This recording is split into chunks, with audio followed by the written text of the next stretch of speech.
Heavyweight boxing fans, what's the deal? So, I got a message sent to me on the last Izu Ugonoh video I put up. It was just some training footage of him and Kevin Berry. But somebody in the comment section was letting me know that Izu Ugonoh will not be on the undercard of the Parker versus Ruiz undercard. Yes, it's official. I went to Izu Ugonoh's official Facebook page and he said that he's not on the undercard. And he said he was back in Poland eating dumplings. And that was 2 days ago that he posted that. So he's not on the undercard. Junior Fa will be on the undercard though, and when I interviewed Fa a few weeks ago, he was telling me that that was the goal, to get on that Parker versus Ruiz undercard. And who doesn't want to be on that undercard, especially if you're a New Zealand heavyweight or just a New Zealand fighter, period. You want to take advantage of that opportunity to be seen by the world, especially if you get on the televised card of the event. You know what I mean? That's a plus for you. But then somebody else left a comment saying that Ugonoh is not with Duco Events. So I went to Duco Events and I tried to just look for myself. I didn't see anything saying that they dropped him or he's not with the promotional company. When I looked at their talent roster, I seen Joseph Parker, I seen Jeff Horn, and I seen the Brown Butterbean, and that was it. I didn't see Ugonoh, but I'm not gonna lie. 2 months ago, I didn't check their website to see if he was on there then. So I'm not sure what's going on. So don't. That's something I can't confirm or deny. I don't know. It was just a rumor. So if you guys know anything about it, please send me a link or an article about Ugonoh and if he isn't with the Duco Events. I know a few months ago in September, Kevin Berry came out with an article saying that Ugonoh should be fighting for a world title within the next 12 months. So I'm not sure what's going on, man. Fa will be on the undercard, though. He will be fighting Pablo Matias Magrini. It's a guy that's 17 wins, 1 loss, and 1 draw. The guy's had all his fights in Argentina. So it's a very... Fa should win the fight. You know what I mean? So it's not a bad showcase fight. Even if you get one of these fights, you just want to be on the card. You know what I mean? You just want to be on that card and seen. You know, it's a huge event that's taking place in New Zealand, Parker and Ruiz. But yeah, Ugonoh's not on it, man. He's back in Poland, and I've been saying this for a while, that Ugonoh eventually is going to have to, you know, blaze his own trail, so to speak. Nothing wrong with being a part of that camp and training and working out and, you know, getting the best sparring, but at the same time, though, man, you got to be the king of your own castle, so to speak. And I think he needs to start fighting in Poland and getting some fights there. I know he said this is what he wanted to do. I remember when they were asking him about Arthur Spilka, and he was saying that that's an interesting fight, but it wasn't quite time for that type of fight yet. You know, but Ugonoh's rated by the IBF and the WBO. He's in the top 15 of both of the sanctioning bodies. Some other Polish fighters I've seen that were ranked by the WBC is Andrzej Wawrzyk, the guy, his only loss was to Povetkin, and also seen Mariusz Wach, who was also rated by the WBC. Both of those guys are in the top 15. I know Wach was supposed to fight Pulev for the EBU title.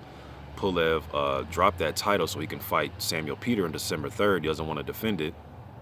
So the EBU ordered Wach to fight the next highest rated available guy that's in the EBU rankings. And when I looked at the rankings, it was Ajit Kabayel, David Hay, but David Hay's about to fight Bellew.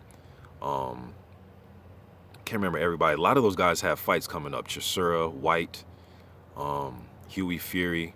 Maybe he could fight Huey Fury, I'm not sure. But, hey, man, I like to see Wach versus Ugonoh in Poland. I think it'd be a good fight. Or Wach versus Wawrzyk.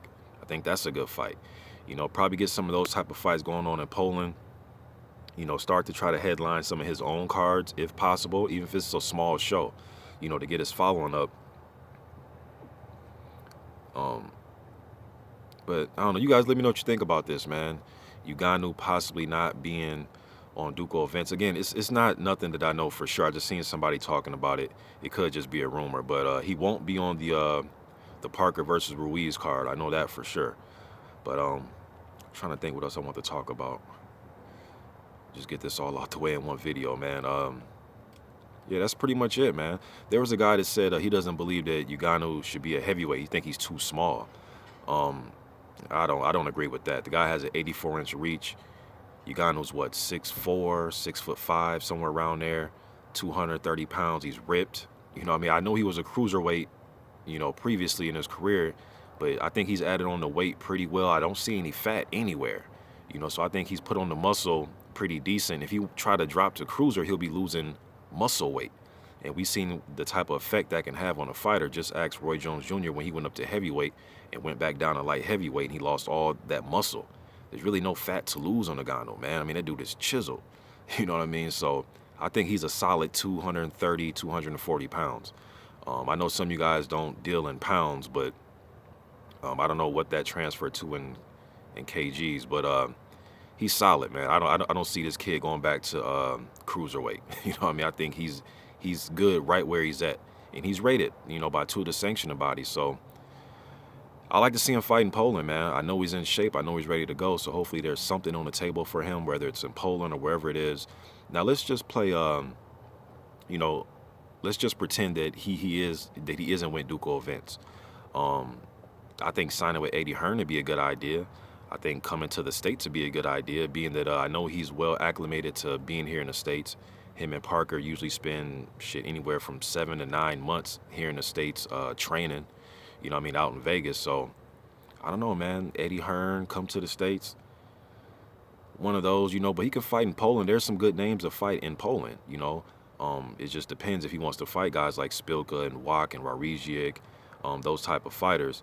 But there's talent all over the world. There's talent in Germany, Russia, the UK, the US, but the UK is popping right now, especially with the heavyweights.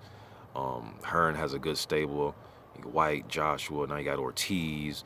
You know, we got a few fighters out there, and here in the States, you got Al Heyman. You know, he has a lot of the heavyweights, Brazil and Wilder and a few other guys, man. But, you know,